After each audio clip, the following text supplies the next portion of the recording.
welcome to Season 2 of Go Wildly podcast. We are Emily and Heather, two childhood friends who carry a mic into wild places like rivers, trails, and forests, with wild people to host raw, honest conversations about adventure, healing, identity, and the transformative power of nature.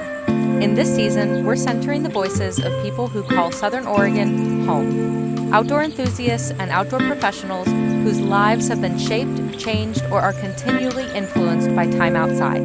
Come along as together we go wildly. Howdy, friends. Quick little pause on the adventure. First of all, we just want to say thank you. Truly. The fact that you're out there listening to this weird little outdoor podcast we started means more to us than you probably realize. We're just two little feral childhood besties that had an idea, grabbed some microphones, and decided to record conversations in the wild.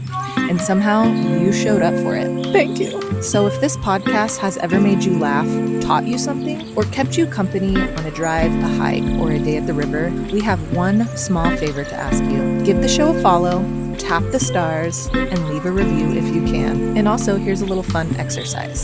Think of the first person who popped in your head while listening to this episode. Because let's be honest, everyone on podcasts reminds somebody of somebody, or somebody you know that'll enjoy this podcast. Send this episode to them. That's honestly the best way this little wildly podcast grows. All right, thanks for being here with us. Now let's go wildly together.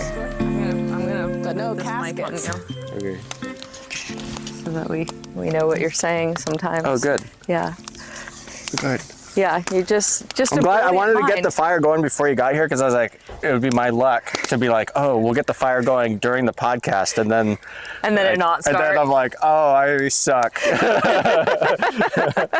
You can't get it burning. Well, is a do you use a podcast about- blowtorch to start it? Or do you? No, I had a you greasy pizza run two box. sticks together. I had a greasy pizza box. I always have a greasy pizza box with me. That's my. You just carry it that's around my in your tip. back Yeah, pocket? I put it in my dry bag. The bear like Yeah, it the too. bears really Yeah. like a greasy pizza box. Yeah. You know, the blaster, I like the blaster technique too. Yeah. But it's not as effective as you'd think it would be. Really? Yeah, 100,000 BTUs. If the wood's a little wet, it takes a while. Surprising. Well, yeah, Yeah. wet wood would take I a know, little but longer to you look catch at the fire. blaster and you're like, oh, you know, it's Yeah, a rocket it's just ship. sending. You know, you think it would blow torching fire. you think it would blast it off, but We just got a blowtorch doesn't. for killing weeds around the property. oh, nice. And that's pretty fun. I've seen those are pretty cool looking. That's what we Yeah. have. Yeah, Yeah, it's pretty fun. they should make one for people. They do. Yeah, that's what we call cremation. Oh, Oh yeah, my God. yeah. Do we like our scene? I like the scene. Yeah? The scene is set. Okay. We're going to We're put you in the recording. middle chair. Oh, good. You're the star of the show. Yeah, that's good. And normally before we get started, Do you want some water or anything? I wish I got if we were doing this in the evening, we could drink whiskey. well, we don't we do can't. any, you'd have to have it disguised. We don't do any Okay. any, Well, official. it's disguised. No, I'm just kidding. Who knows what's in here? Yeah, it's just a coffee no. cup. Okay. No, that's good. I like that. Yeah, Okay. you know. Good. Well, good. I'm glad we're doing it in the morning then. Exactly. We have you fresh in the A morning. proper morning campfire. That's good. This is our release agreement. It Yeah. says we're going to record you. Oh, And, good. You can sign it on the back. Oh, it's not a release of liability. No. If you get hurt, It's it's immediate. on you. It's Yeah, immediate. okay. Oh, it is a release of liability. Well, yeah, Oh, you know, little bit. that hasn't been signed into law yet. well, It's still on her desk. we're hoping that it goes through. It's still on her desk. She hasn't signed it yet. Why not? I don't know. She's just one page I think with she's just the I think she's back of playing it. hard to get. She wants people to still be liable. I might not need my warm jacket around governor. this fire. Oh, But you went up and advocated for that, right? Yeah, Were you and part of writing the bill? Well, I was part of the amendments to the Okay. bill. Yeah. Cool. would that would that help any of the bike parks up on like Mount Hood, Mount Bachelor and stuff? Okay, good. Yeah. Good. I mean, they ended a lot of those programs. I know, and it's terrible. The lawsuits were too expensive. Yeah. That's messed That's, up. I think, why Ashland doesn't go forth. There were kind of two. There was the liability waiver reform issue, and then there was the, it'll come to me.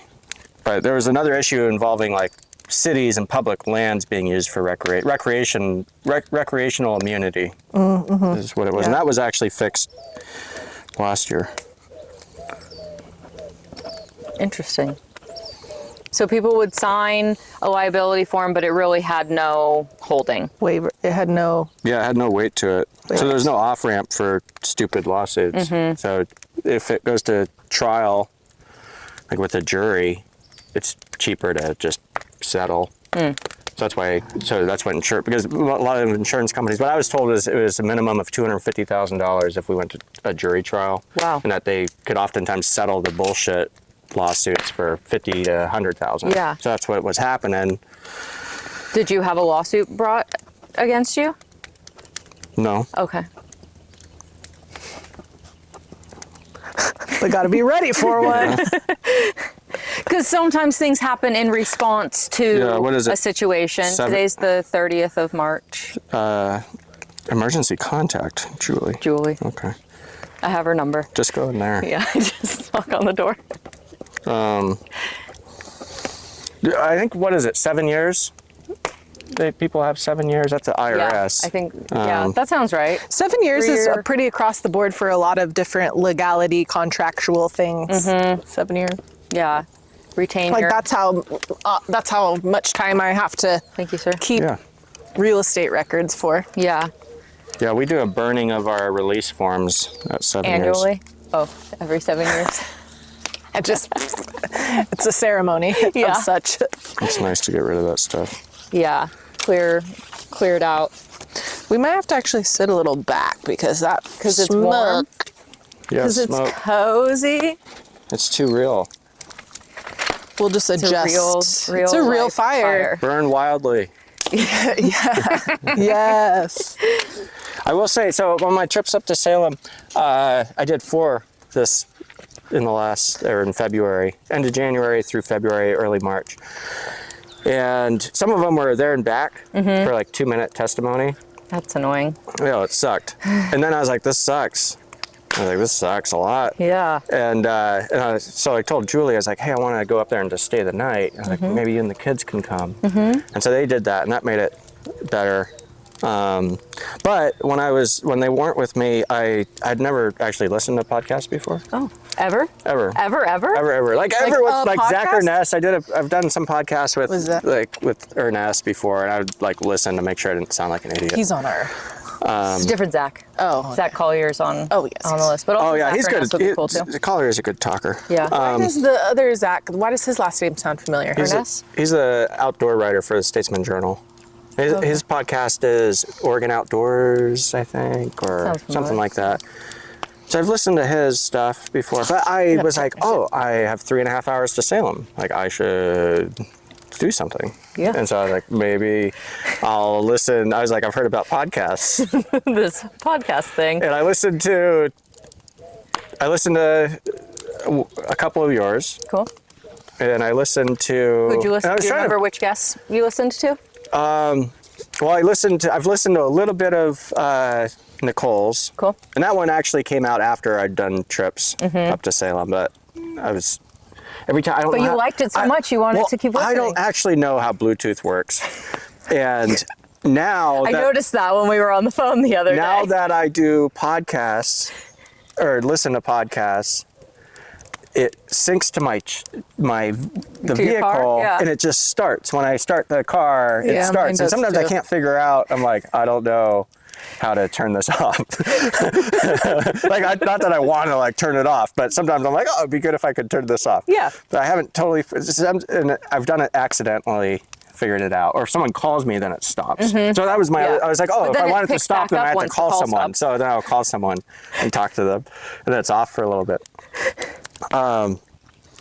So I listened to a little bit of Nicole's accidentally because I'd come back from Salem. I think Zach Kaufman. I listened to Zach Kaufman, and then I listened to a little bit of Nicole's. But then I was like, oh, there's other, you probably know this, there's a ton of podcasts. Yeah. There's a lot of There's podcasts. a lot of podcasts. I listened to some that were terrible. Like, I'd heard about Joe Rogan, and I was like, I wonder, and that pops up on like, Immediately. I don't know why It's a top podcast. It should not pick me out as like his demographic. But anyway, I was like, I love Joe. Joe's got he has good I listened to a conversations. horrible one with, I don't know, the guy with the gnarly voice, RFK. Oh, that one's I was like, rough. I was like, I just don't like his voice. So I was like, I can't listen to it, but then I couldn't figure out how to. So I just had RFK talking for a while. You could turn It's the volume rough. down. Yeah. The other thing That one's a hard, Yeah. hard to listen to. And so Somebody has to have a pleasant voice to be able to listen to them for an hour plus. Yeah. So I listen to a podcast that I have to turn the speed up because I think I love the content, but the host talks way too slowly for me. So I have to speed it up so that I can listen to it. Yeah. But you know how to there's do a that. couple. Yeah. Okay. Yeah. That's I can good. show you how. People. And then I listened to, and then I discovered that I could search for topics. And so I did a search, but I couldn't figure out how to do it really on my phone. So I did it on a laptop, and then I went back on my phone and kind of figured it out. And now I'm getting better at it. But I did a search for Klamath River because I was curious if there was any podcast about the Klamath with the dam removal stuff. And I found one on the river radius or something. We have one coming up. Yeah. We interviewed Bill Cross a few weeks sweet. ago, so we'll have Nice. him coming out sometime this summer season. Yeah, hopefully he takes you out there. Yeah, he said that he would. We didn't for the interview because we have limited time and stuff. But yeah, hopefully you or him take me out there. Yeah, we can do that. And so that's how, and so now I kind of do podcasts accidentally and sometimes intentionally, or I listen to them. And then I also discovered once I figured that out, my phone will connect like with the phone calls, but it has all my contacts reversed. Like it says the last name first. Like if I'm calling someone, it's like, I'm calling Berlant Emily. Yeah. There's this guy, Gary King, who I work with every once in a while. Okay. And so King, I Gary. got a call from him at one point, and my truck is like, incoming call from King Gary. I was like, this is great. You'd love that. So anyway, the technology. That's what you're going to call him now. Yeah, the technology is kind of weird. Yeah. What do you do with Gary? He sometimes helps us on one trip a year. Oh, cool. Yeah. Is it the same Gary? He does like ski school, and he's like into mountain biking. Yeah. Old dude. He's helped us like once this season, He's basically cool. on one trip. I met your rent-a-guide Brian the other day. Brian Hellman? Maybe. I don't know Okay. his last Grants name. Pass guy? Yeah. Yeah. Yeah, we go to the same martial arts studio. Oh yeah, that would be Brian. Yeah. I would not want to do martial arts against him. We're not in the same class, but I watched him grappling with our coach the other day, and I was like, that looks tough. Yeah. Yeah. Yeah, he's pretty physical guy. Yeah. But yeah, he's really good on the water Good. too. So he's in Grants Pass. I pick him up. Brian and I, we've done a number of trips where it's just him and I. Cool. Like the last few years on the Illinois. Mm-hmm. It's great. Yeah? You enjoy each other's company? Fewer people. Yeah. Yeah, I think so. Good. Yeah. Good. Yeah. Less spaghetti when there's it's just two like people. sitting like, we get to camp, and then we sit there, and maybe we'll talk a little bit, and then we go to sleep, and it's perfect. It's great. Yeah. They say that like a good friendship when you could just like Sit in be silence. next to each other in comfortable silence. Yeah. Well, it's good to have a nice setting. Yeah. I guess Well, that the too. setting's important. Yeah. Yeah, you can just listen to the birds and I try to the tell my campfire partner crack and Sean, we get in a car and he's just, and I'm like, I want to chit chat. He's like, I am not chit chatting. Yeah. We're driving right be now. comfortable in silence. I have learned to be comfortable in silence. Yeah. Well, I mean, chit-chatting is it's not a team sport sometimes. Like, you can chit-chat with yourself. Yeah, but when somebody's like, doesn't even acknowledge that you're talking. I mean, I'll just be yapping and he's just like, I used to do that with And then I'm my like- ex-husband. and then He'd I'm just like- yap and I would and I'm like, are you listening? And he'd be like, uh-huh. Yeah. Okay. It's probably getting absorbed some. It'll come out years later. He'll Yeah. say something to acknowledge the conversation. It's I'll funny. be like, whoa, you heard that? When did I even say that? I just go to sleep, and then he's upset that I slept and he didn't get to sleep. He's jealous. I'm like, well, you were driving and you don't want to chat. So Yeah. what am I gonna do? Yeah. Just gonna sleep. There's nothing worse than being around someone who sleeps well. Yeah, facts. When you don't sleep well, Yeah. and they do, Yeah. so annoying. Yeah, stop it. Yeah, stop. Stop. Wake No, up, that's because good. I'm Good awake. for you. That's good. That's good. No, I wake up in the middle of the night, and I like to have conversations with Julie in the middle of the night. Well, is she awake Well, I'll also? be like, "Are you awake? Hello." I need to share all my thoughts and Yeah. ideas and dreams Yeah, with you yeah. at 2 Sometimes- a.m. Sometimes, like our minds are so busy during the day that they get a little bit of rest, and then that's when you get your brilliant idea. Or The best ideas usually Makes come them between focus. 2 and 4 a.m. Yeah. So I try to take advantage of those moments of brilliance. Have you a little recorder by the bed? So at 12:20, I was thinking. Yeah. Yeah. That's cool. But she tells me that I wake her up. Wait, how do you guys sleep when you're like on a river trip? Like, how's your sleep on a river trip? Yeah, it's not bad. It's about the same. Is it Yeah. spotty? You know, our routine, it used to be that I'd sleep actually probably better on Out- the river yeah. than at home, but we change as we get older. And for now, now when I'm here, I sleep pretty well. I sleep average, I guess. Because of a routine. I'm like, oh, the routine is like, I'll do this, and then like I read to the kids, or Julie reads to the kids, and I get ready for bed, and I lay in bed, and I go to sleep around this time, and it's like the same every night. And when I'm on the river, most of the time when I'm on the river, I'm not with them, and my routine is all thrown off, and so I'll go to bed later typically, and And sleep that okay. usually because you're tired, maybe more tired that Yeah. you sleep a little bit. Or there's What's been your more What's your whiskey. sleep? Or more whiskey? What's your sleep like on the river? Because I know you have. Yeah, I struggle with sleep a lot. It's about the same. Depends on where in relation to the moving water I'm sleeping. Like, if it's too loud, I'll not sleep as well. But if it's too quiet, I also won't sleep as well. I have to be in just the right distance from the moving water to actually find sleep. And then depends on if like a bear comes into camp, or You know what I Does do? that happen a lot too? Actually, I did a solo rogue trip 2 Septembers ago, and I laid over at Lower Champaign for 2 nights, obviously, and a bear came into my camp both nights and got on my boat and woke me up. And the first night really freaked me out, and I just threw a rock at it and it ran off, but then I didn't go to sleep for like 2 hours. And then the second night, I set up a bunch of booby traps on my boat and had like a string of carabiners hung up across the oars, and I had rocks stacked. And so as soon as it touched the boat, everything made a bunch of noise, and I went away. woke up, I laughed, and then I went back to sleep. My sleep routine sucks too.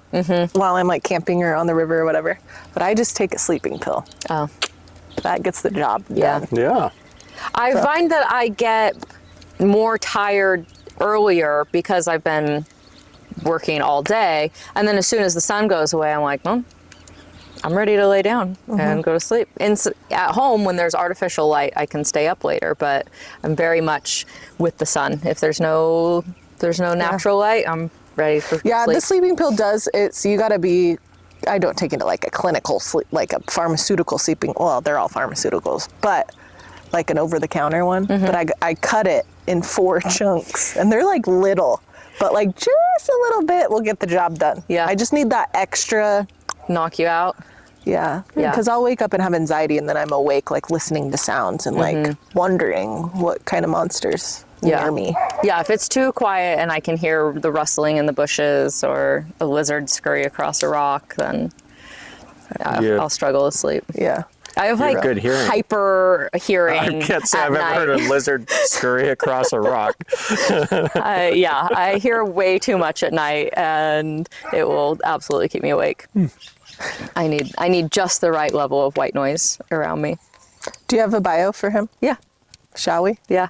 Yeah, so I'm gonna read a little bio introduction of you. Oh, good. And Then we'll get I'm into excited it. to hear it. I wonder if it's true. I mean, I'm pretty sure it is. Oh, good. I know you, and I beefed it up a little bit. Oh, good. That's great. Yeah. I'm excited. Yeah. You ready to hear about yourself? Yeah. Cool.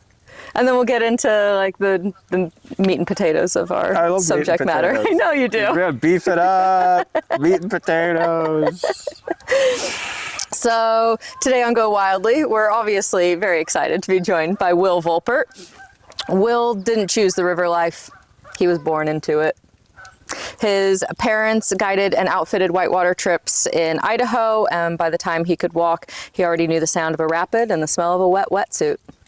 Pretty well, I can imagine. Oof, I know that Yeah, smell. good neoprene. House gatherings meant river guides swapping stories, coolers full of food, and rafts blown up in the yard, just like today. And the river wasn't something his family did, it was just life. That upbringing stuck, and today Will and his wife Julie run Indigo Creek Outfitters out of Phoenix, Oregon, where we are today.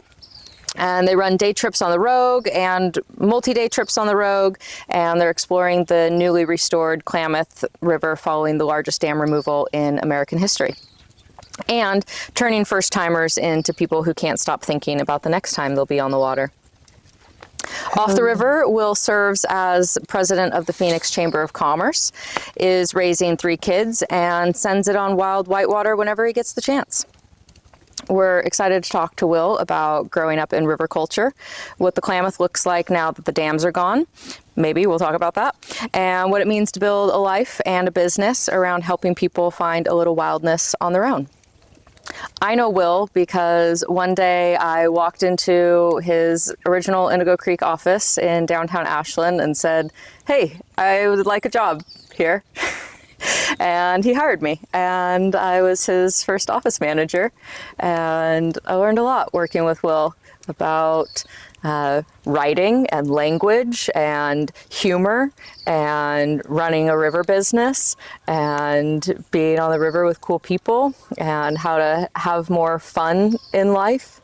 And we've maintained a really nice friendship over the years. One of the few people that whenever I am in Phoenix, almost anytime I'm in public in Phoenix, suddenly there you are. You appear. Small town. Yeah.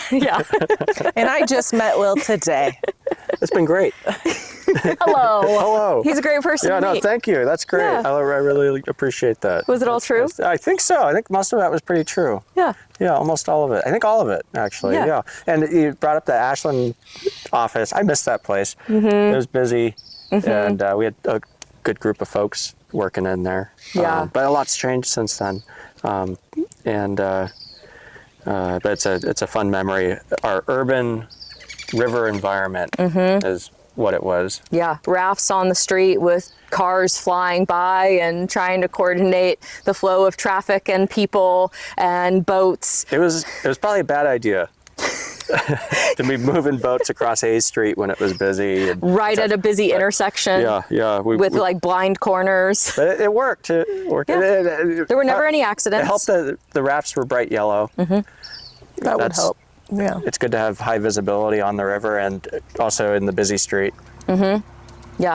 So. And how long were you in that office? Almost 10 years. Wow. So we moved there in January. Well, signed a lease in January of 2011, and we left in end of 2019. Wow.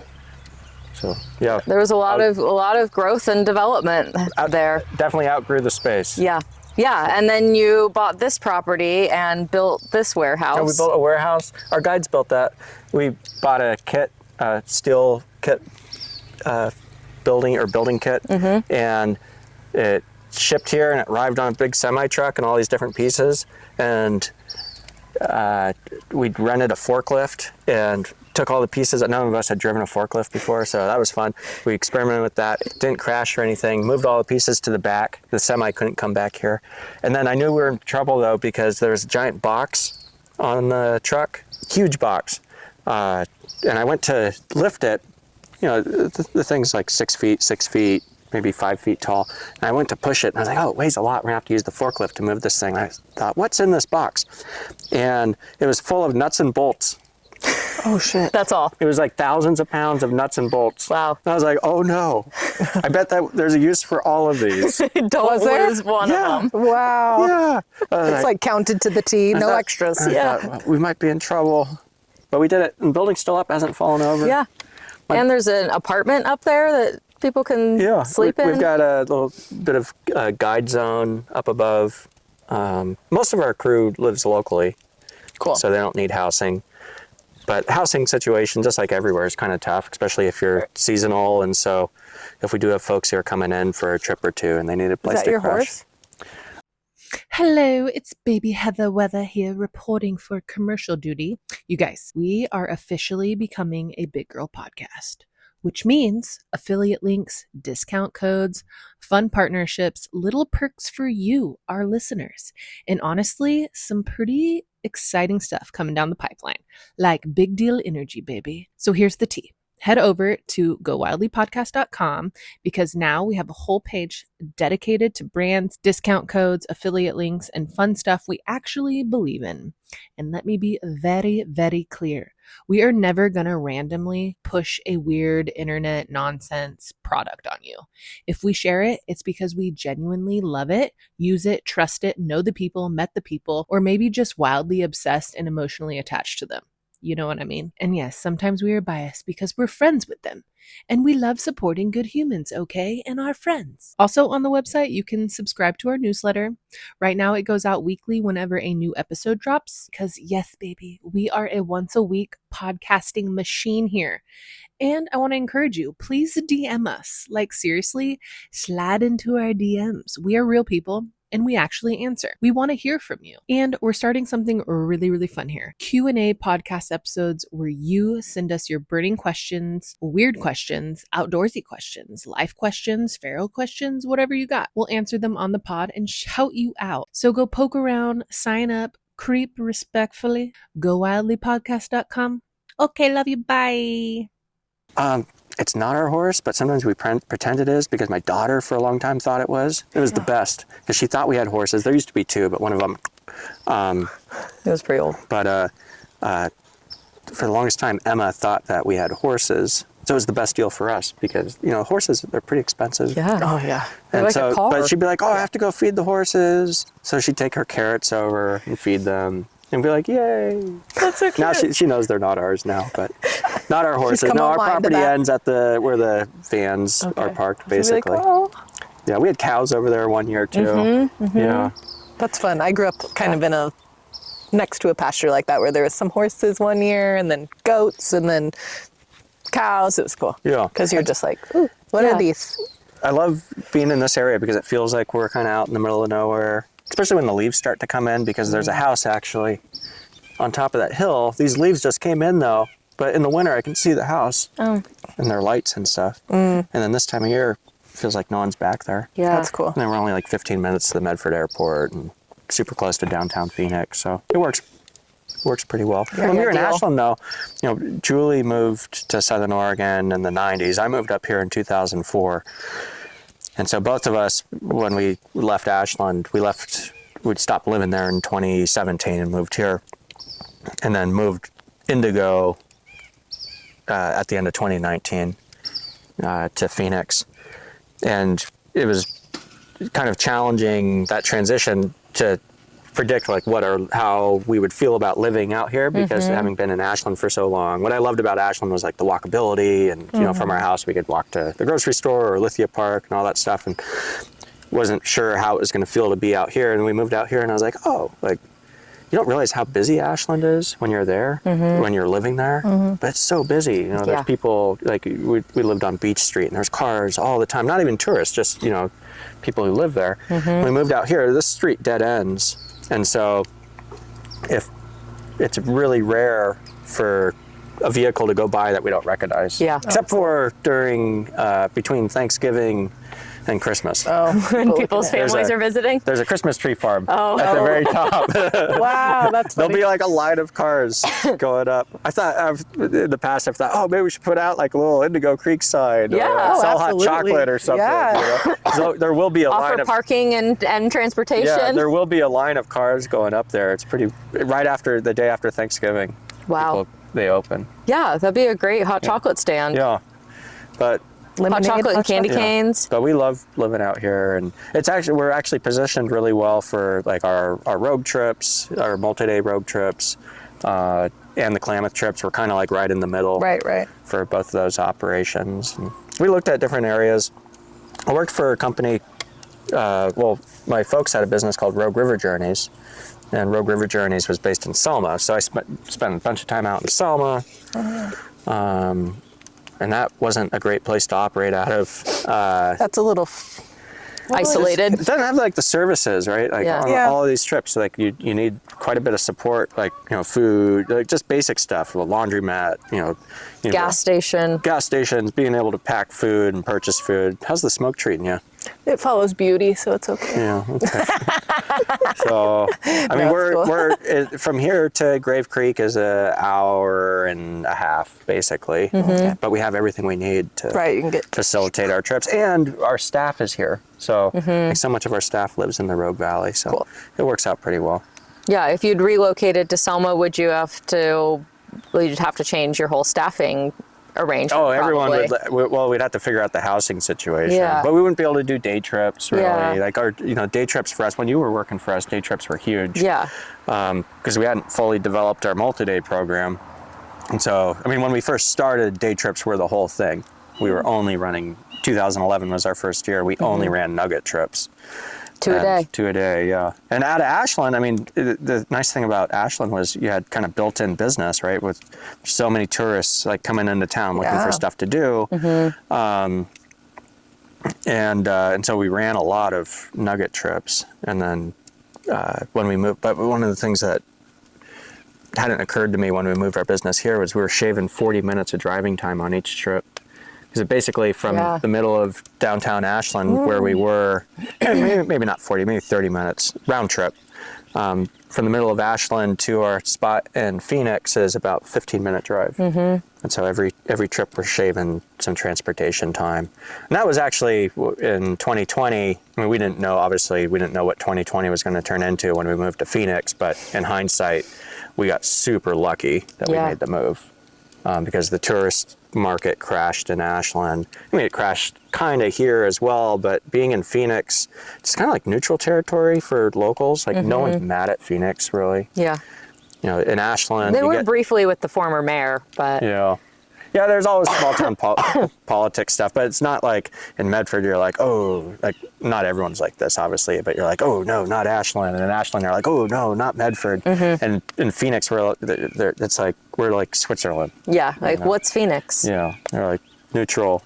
So non-binary. So in 2020, like we got a lot of locals on the river, and I think it was to our benefit to be here. And you didn't have a building loss in the Almeda Fire. No, we didn't actually. So that was the only day that I can think of where I've actually canceled a trip because of wind.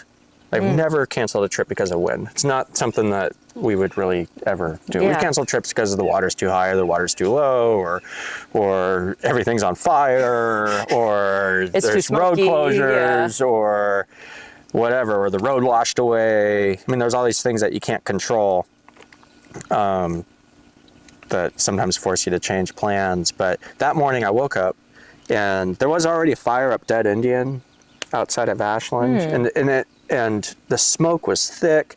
But I've got a video of it because it was so weird. I woke up at like 5 a.m. and I was like, I hear something really loud. What is that? And I came outside and it was the wind. It was already like 50 miles an hour out here. Oh, jeez. And I remember thinking, I was like, this is so weird that it's 5 a.m. and it's so windy. And I stood on the TIDs right here, the Talent Irrigation Ditch. So I stood on the berm and I took a video because I was like, this tree's gonna get blown over, I think. And I was taking a video because I just thought it was odd. And then I started thinking about our day. We had a full day Upper Klamath trip on the river that was supposed to go. And we had a 4-day road trip that was going to be coming off. And I just had this weird feeling about the Klamath. And I looked at the forecast for that day and it said 70-mile-per-hour winds. Oh, God. And I was like, this is crazy that we would send a group out there. Yeah. Like, it just feels weird to do that. And so I waited until like 6:30 in the morning, and I called. It was a local business owner who was taking like their clients and staff out. So I called her. She lived in Phoenix. And I said, hey, here's what I'm seeing. That's we have 2 of those.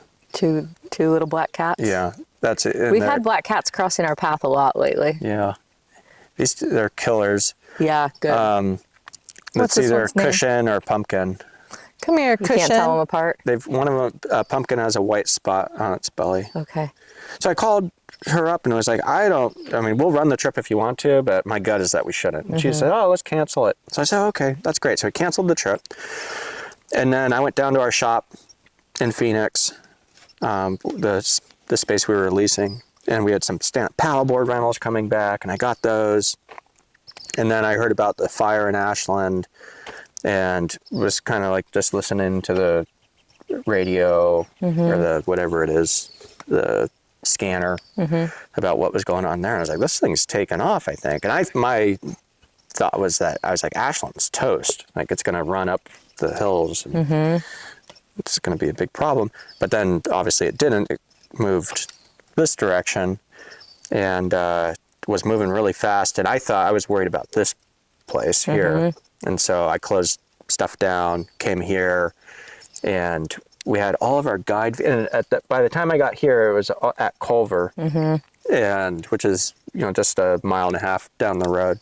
It was hard to tell if it was coming. It looked like it was coming right this way, but it was actually moving that direction. And I had all these shitty boats that I wasn't using anymore. And then I had some nicer new boats that we'd purchased. And I took all the new boats that were out here and I dragged them into the warehouse. And I left the old ones out here. And then we had all our staff vehicles Sacrifice to the fire gods. Yeah, I was like, I've got limited space to store stuff. And then I had my staff vehicles for the guides who were on the multi-day trip. And they were all against the fence line. And I was like, I don't like them on the fence line. And so I bunched them all together, kind of like where the truck is. And I figured, if one of them goes, they'll all go. But At least you tried. at least I tried. And then I had a cord of wood against the house over there. I've never moved wood so quickly where the Trailblazer is. And I grabbed a trailer and I loaded that stuff up and I moved it over there.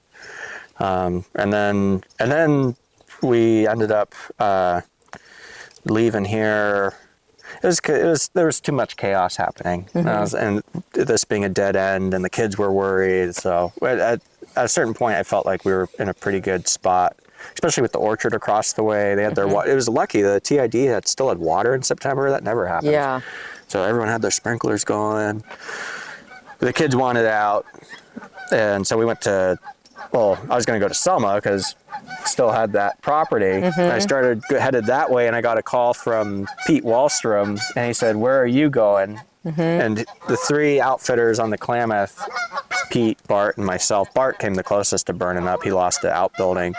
But all 3 of us were kind of in touch because we were concerned about what was happening. And I told Pete, I said, I'm going to Selma. And he said, don't go to Selma because the Slater fire had taken off. God. Yeah. And Selma was under a level 3. So I was already on the road with kids and Julie. So I was like, oh shit. I was like, where should we go? And I called Scott Malone and ended up staying at his place. He's in Jacksonville. Yeah. Yeah. Of course, we got there and he was like watering his roof. I was like, Yeah. okay, great. That was So everybody that I've talked to about that day, early in the morning, had a weird feeling. yeah. Like, I remember waking up that morning and saying to TJ, we should pack go bags. I just have a weird feeling. And then I went to Medford for a massage. And when I came out of the massage, the fire was blowing up. Yeah. And I called him and he said, I'm already packing. Like, get here as fast as you can. Yeah, your place was right in the line of fire. Somehow didn't burn, but it was, everybody just, that day just felt weird. Even I remember it and being in Grants Pass, I had a storage unit that was right along the I-5 corridor. And so I was like, I got to go get renter's insurance because that had all my catering. I ran a catering company. And so I was like, I don't want to lose any of my catering equipment because the storage unit, like I said, was on that I-5 and it seemed to be kind of following this like I-5 down. And so, yeah, I even was like, oh no. Yeah. Yeah. Like I freaked out. Pretty weird thing. Sean was like, chill out. We're so far away. And I'm like, no, dude, No. like what? We got to get prepared here. I mean, it took us like almost 3 hours to evacuate from Talent to Grants Pass. And when we got to Grants Pass, the Slater fire was going in the Illinois Valley. And then there was a fire in Eagle Point. And then there was another fire in Douglas County. And I was having so much anxiety, like we were totally trapped. There was no direction that we could go.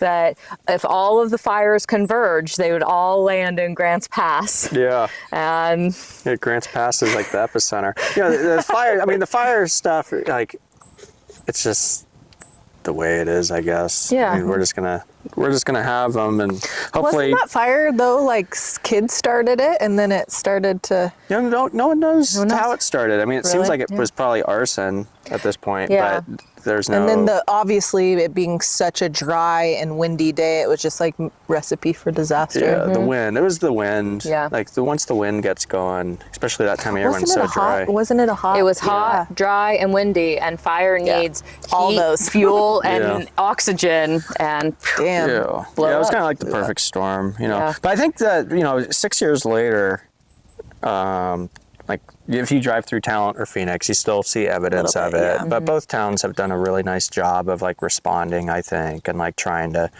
figure out a path forward and like not giving up. And I think for us, it was like a pivot moment also. And I think a lot of people felt this way, like.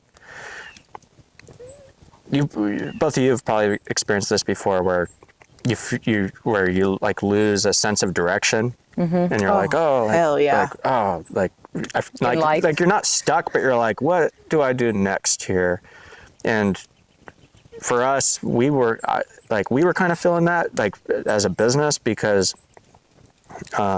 Mostly because our values had changed. Like in small business, the values of that business is typically a direct reflection of the values of the owners and the people running it and the culture that that they want to have. And if you're not sure of like what your values are, then you can't really define. Then you have a hard time like building the culture to match those values. And you can feel kind of lost. And if you feel lost, then you're typically not motivated and you're stagnant. And like, I wouldn't say that we were like at that point, but like I was starting to feel that because I was like, what is it that we're actually doing? Because when I started Indigo, I hadn't met Julie. I didn't have kids. I didn't have a family. I spent a lot of long nights like in the office, like just sleeping under the desk. Yeah, because I like, this is my life. This is my baby. Like, what do I want it to? What do I want out of this? And when you started a business, I think I was 24 or 25 at the time, and I was like, the goal is, I was like, what is it that I'm actually doing? What am I working toward? And I was like, I want to be big. I want to operate. Like one of my favorite things about this business and just running rivers is like seeing new places and having access to those places. And access is such a difficult thing right now. Like, I don't know if you apply for private permits, but it's really difficult to get private permits on rivers that we all want to be on. And one of the things that running a rafting company gives you is access to those places. Like being able to visit the Rogue, I think, is great for our business. Like we have to for our business, but like it's almost more important that like my kids and my family are like able to go out and do trips and have a lifestyle where we've got that flexibility and the permit to make it happen. And when I started Indigo, I thought, one of the most difficult permits out there is the Grand Canyon or the Selway. And maybe the goal is, or I did think this, I thought, the goal is to eventually get a Grand Canyon permit. Like that's the peak of like what I'd be able to do, and something that like privately you can only run it once a year. I'd love to be able to like get out there more than that. That's kind of selfish, but that's what I thought. I was like, that's what I want to do is like, I just want to like grow and like have access to as many places as I can. And then, 10 years later, the values changed. And so now, or in 2020, it was like, hey, like, not really sure. Like, I don't want to do that. What I originally thought was our goal is something that I'm like really not interested in. And if that's the case, what is it that is going to move us forward or like guide us, as a company? And after the fire, it hit me, just like it was so devastating. People who lost their homes and businesses, like huge impact to them. And it occurred to me, I was like, Indigo is a company that can bring people into town and like be a economic driver and help keep the businesses that made it through the fire afloat. Just by bringing customers, like we're bringing customers, a couple thousand people in a short period of time into Phoenix. And maybe our values, I got like smoke or something going on. Take a minute. No, I'm good. Maybe our values are like, we are a company that's built for this community, like to provide support for this community. And we can do that by bringing awareness to this little town. And so that was like inspiring for me and helped me kind of, and Julie's, she's totally on board with it. And the idea that we're not going to be anything more than a regional rafting company, but we can kind of like hit above our weight by being invested in the community. Hell yeah. So, Is that what got you into the Chamber of Commerce, running that also? kind of. So when we moved to Phoenix, I was like, Because I know you as somebody who can't just do one thing also. yeah, I'm really good at like doing 80% of something and then moving on to the next thing. 80% of 20 different things. No. That's kind of like me. Yeah. Yeah. But when you do it really well. So we made the decision to move to Phoenix at the end of 2019, and we're leaving a town that is just super well known for tourism and the Shakespeare Festival, and has all this infrastructure for, you think about it as like the visitor experience, like when you go somewhere, you're like, I need a place to stay, I need a place to eat, I need a thing to do. And especially if you're a family, like you kind of plan all this stuff out. And so there's towns that are really good at that, like they understand that, and so they developed the infrastructure, the visitor infrastructure to facilitate that. And that just means like having those things, but then the bigger piece of that is like connecting the dots and getting the community. I like to think of like the community as like people who live there and the businesses, and sometimes there's overlay with that, but you start with the businesses and you say, hey, your business is a business that would benefit from tourism and having additional visitors, because let's be honest, like there's a lot of businesses that don't really care about tourism. Like if you're a tax preparer, you're like, I don't care if there's visitors to town. Yeah, but they might rely on the small businesses that do. Yeah, it's true. So that's true. So indirectly, but you have to start off. If you're going to start from scratch and you're going to say, we want to bring people into town for economic development, like you have to start off somewhere. And so typically that's a network of businesses that trust each other.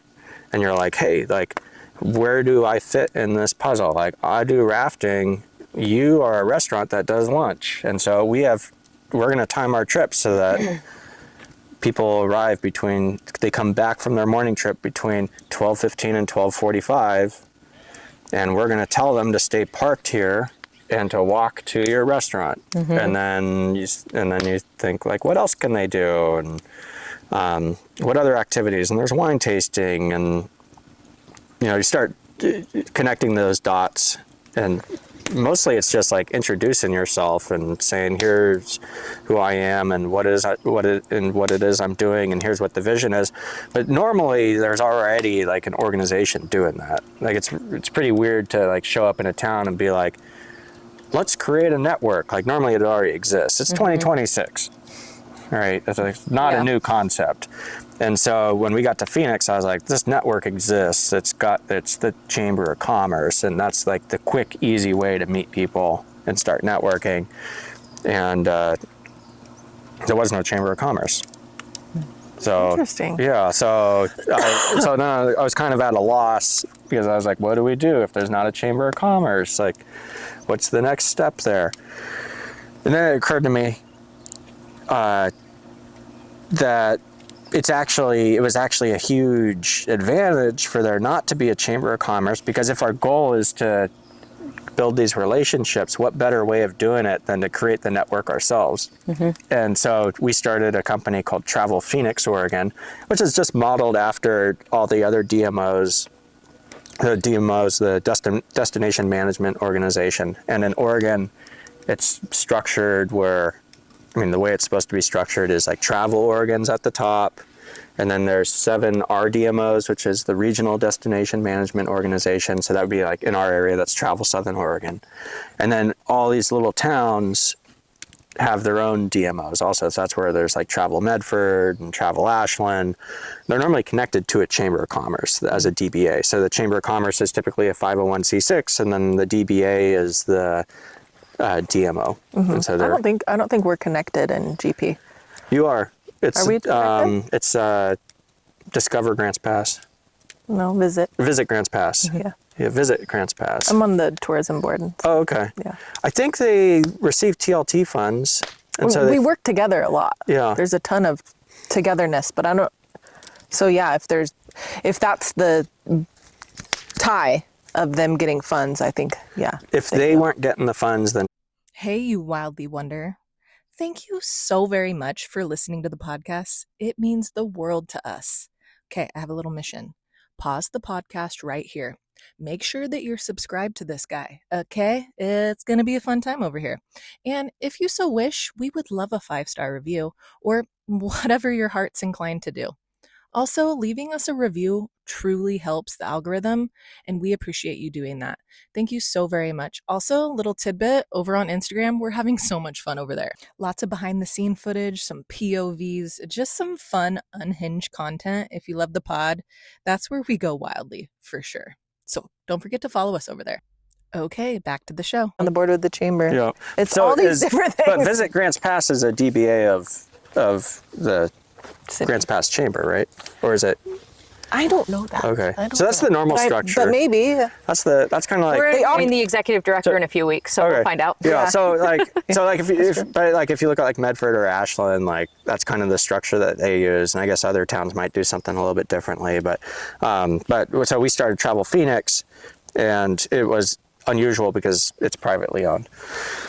But that was the fastest thing for us to get started, and we weren't really interested in a group project at the time. We were just interested in like, hey, let's get connected with businesses, and we hired a writer. And is it a DBA of Indigo Creek, or is it a separate entity? We have the way our business is structured is we have Rogue Creations, and then under that there's Indigo Creek Outfitters, and there's a couple other things, and it was under Rogue Creations. Okay. But we started this group. It's not really a group, but we started a thing called Travel Phoenix, and we went around to different businesses, and we said, hey, we are going to have a writer, if you're interested, do an interview with you. We're going to have a photographer, Ezra. Mm-hmm. You know Ezra. I know Ezra. He was actually at our 1 Million Cups presentation. Oh, really?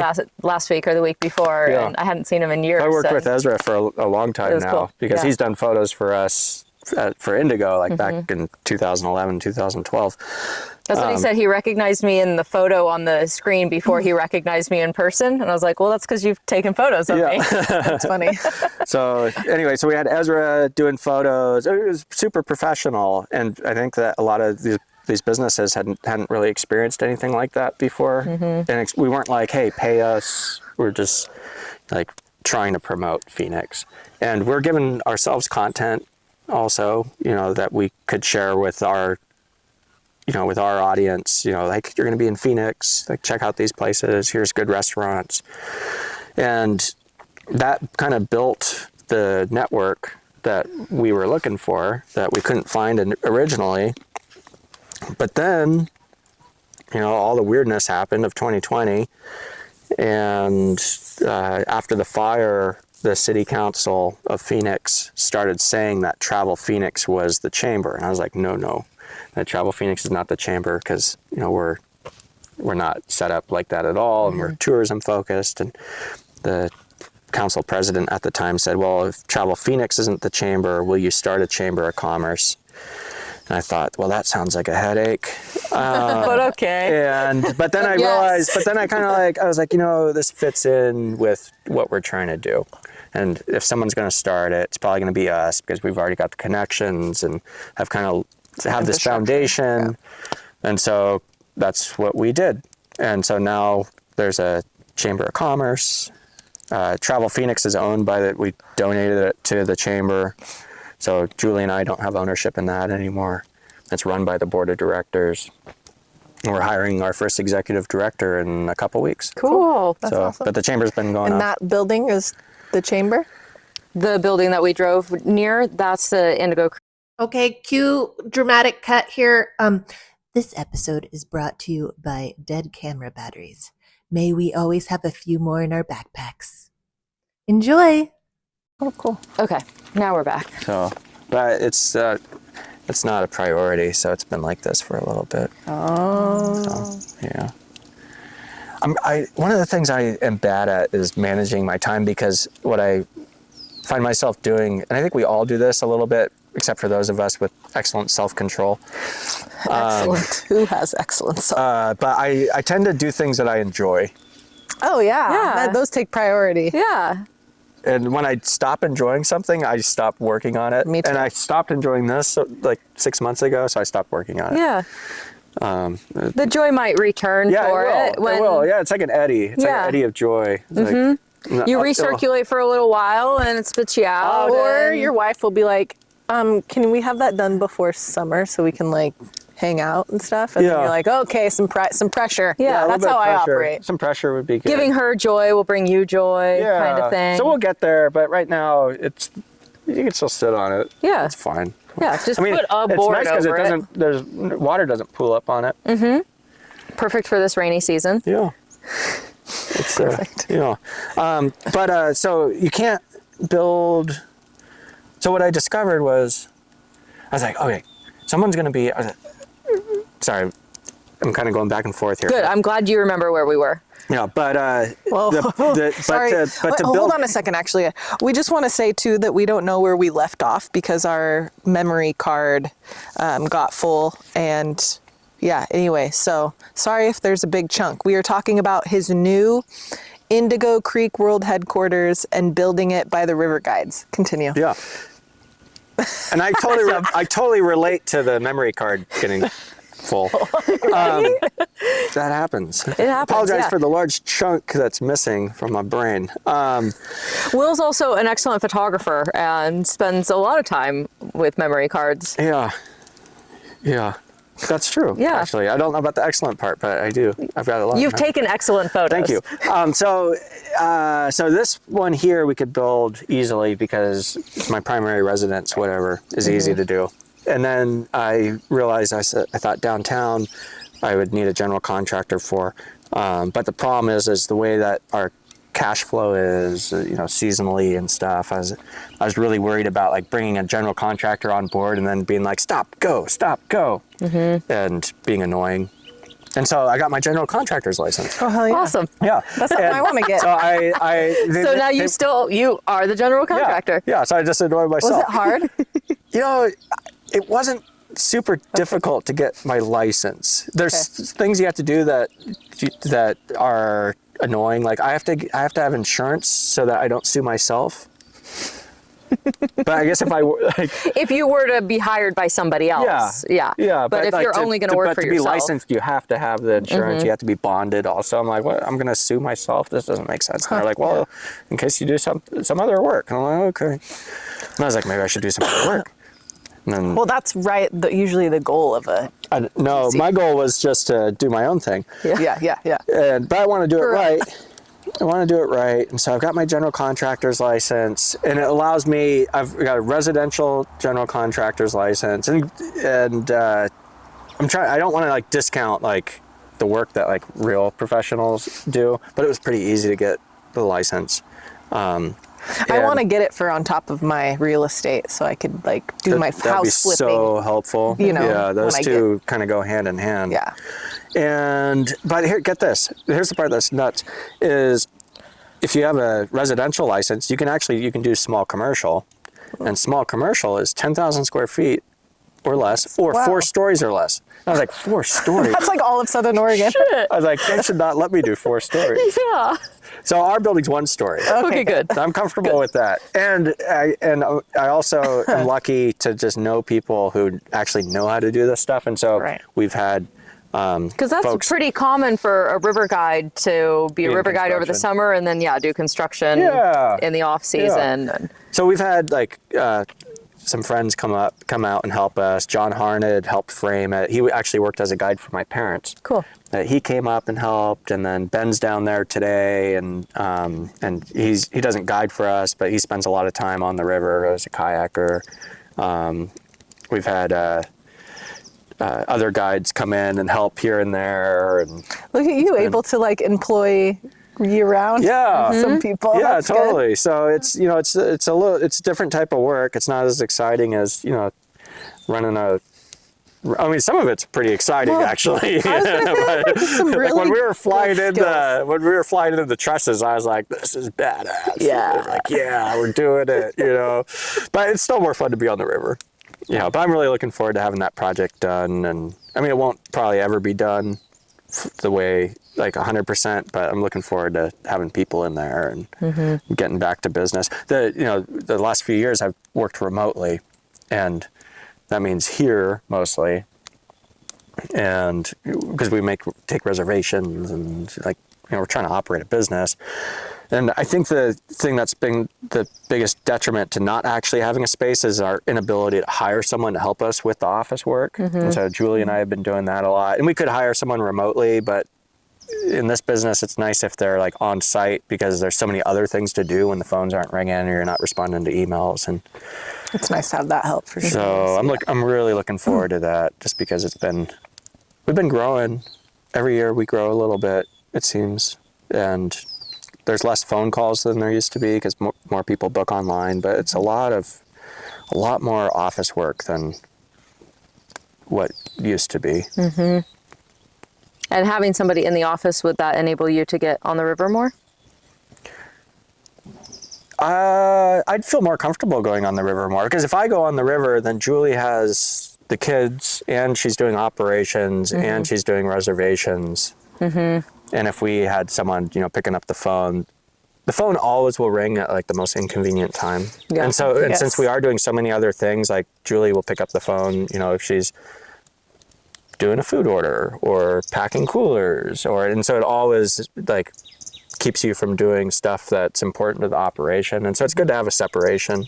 We do it, we're not a huge company, so we're not flooded with phone calls or anything, but I think it would allow us to focus on things that would help the business. Is the most, Yeah. Calling that in in. for you guys. Yeah. Like delegation, soon. delegation is what allows you to grow typically, as long as you're using your time wisely. As long as you know how to delegate. Yeah. And That's a skill. the person who's going to pick up that task knows what they're doing and doesn't need a lot of micromanagement. Yeah, managing people is like the most difficult thing. Yes. And I will say, like, my favorite part of this business is the people, like, our staff and our customers. We attract really good people who are fun to be around, and it's not like going to the dentist. Like, so people are always excited when they show up or terrified. Sometimes it takes one person to make a reservation for many. And there's going to be people who are in that many who are like, what are we doing? But, the people are awesome. My favorite thing's the people. My least favorite thing's also the people, though. So people are, when it comes to management, it's a challenging thing to do. We know that. Yeah. Yeah. People are People are peopling. People. Well, let's talk about the river more. Oh, the river. Yeah. I want to hear some stories. Got any We want to hear stories? like things that happened outside that changed your life, that changed the way you look at the world, that changed who you are. Crazy stories. I want some crazy. Yeah. We're by the campfire. We're by the fire. Tell us the shit. Let's build the fire. Man. I'm so I so don't like drama. Let's see. Well, okay, so my parents were outfitters, and I've got 2 younger brothers. My parents were outfitters. There was a company called River Adventures West that started in 1972. Raw.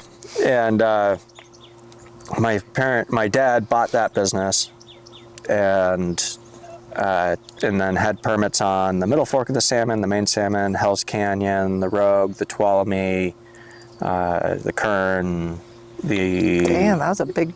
Yeah, they were kind of spread out all over the place. Real quick, where's that company now? Like, is it still It's operating? split up a bunch. Okay. Like the permits went. Yeah, they went to different places. Okay, curious. And so they turned that into a company called Outdoor Adventures, and then Outdoor Adventures in the 90s, like when the internet started to become a thing, they decided to split the company up, and a lot of it had to do with the thought that they would search better online for each individual operation if they had more local names. So instead of Outdoor Adventures, they had Kern River Outfitters and Idaho River Journeys and Rogue River Journeys, and then they got rid of the rest of their permits. And my dad and my mom loved Idaho, and so we lived in their office at the time. Like, think like pre-internet, how you would do the reservations. I remember going lots of phone calls. Lots of phone calls, lots of mail. Huge amount of mail. We even had like the electronic like stamper thing. Like, and then for winter break, I remember they loved mailing out like holiday, like from Outdoor Adventures, like holiday cards to all their customers, because they didn't have email addresses for people. And so like instead of like doing an e-newsletter, you'd be like, we're going to send you a brochure, or we're going to send you a note, or we're going to send you this. I like snail mail better than email. And my brothers and I, we'd get home from school, we'd be like, winter break, yay. And they'd be like, get to the assembly line. And we're like, okay. Yeah, we had this log table. Stamps. Yeah. And they'd be like, you stuff the envelopes, you'll lick the envelopes, you'll like stamp them. And so like thousands and thousands of pieces. We'd be like, winter break. You are the Santa's elf line. It was a small family business, so they put us to work. And so that was like not the fun part of being in a rafting business, but the fun part was they liked Idaho, and so we were in Point Reyes. Their office was in Point Reyes Station, which is just outside. I don't know, you've probably heard of it before. It's a national seashore and beautiful area.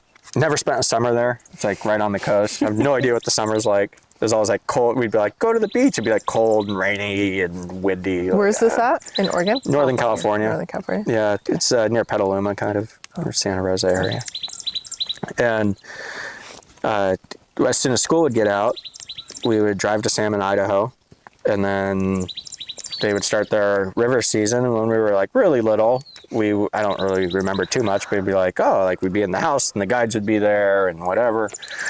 But then at a certain point, we started rowing boats, and in Idaho, you got to be 18 to be a guide, and being a guide just means paying customers on the river. And so the loophole was, hey, you guys can take boats and just go to camp and set stuff up. And so no paying customers. And so that's how I got started on the river, was like go downstream. At first, like when I was really young, it'd be like, oh, you be in the boat with Bolton or whoever the gear boater was and help him set up tents. I'm like, oh, okay. And would do that. And then we got to the point where we'd row our own boats. And then in 2001, 2000 was a really bad drought year. 2001 was kind of the same, but there was no sweep boat driver anymore. So the sweep boat on the Middle Fork of the Salmon is the big boat that carries most of the gear. And instead of oars or paddles, you've got what are called sweeps off the bow and stern. and you run that. It's kind of like a unique way of running the river. And Why is the Middle Fork the only river that runs those? Is the Middle it's Fork not. the only river that I mean, runs those? they- But that's what it's. Yeah, they're I mean, known they're for on the Middle Fork. They're mostly used on the Middle Fork of the salmon because it's a good river for them. Like there's consistent current, the low flows that you typically see later in the summer are sometimes easier in a sweep boat to navigate than like in an oar boat. They've got really big tubes, they float high, you carry a lot of gear. So rather than having all that gear like in an oar boat or two that's going to sit lower in the water, you put it on the sweep. I mean, there were some outfitters that used them for carrying passengers. The Guth family, Guth Outfitters, they had 4 or 5 sweep boats, and they would carry people in them. And that's how they ran all their trips. Wow. And there's no outfitters that do that anymore.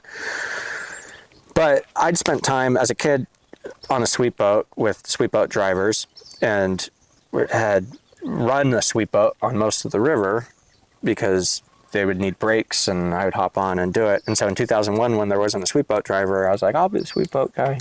And so that's how I ended up doing that and started to be a regular member of, the crew basically.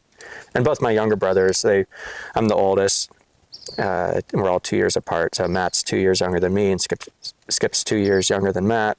And they kind of did the same thing. And so and then when I turned 18, I got the guide license and kind of started taking people on the river. I loved running the sweep. It's like such a cool experience to be like a teenager and being like, I'm in charge of this big boat and a lot of responsibilities, like free range children, except in a 2 million acre wilderness area. It's a little different. It was fun. We had a good time and definitely learned a lot about ourselves, I think. And today, Skip owns Idaho River Journeys on the Middle Fork of the Salmon. Your brother? And Matt owns Pequari Outdoor Center in Costa Rica. Oh, sweet. So all three of us are Matt's year round, Skip and I are seasonal.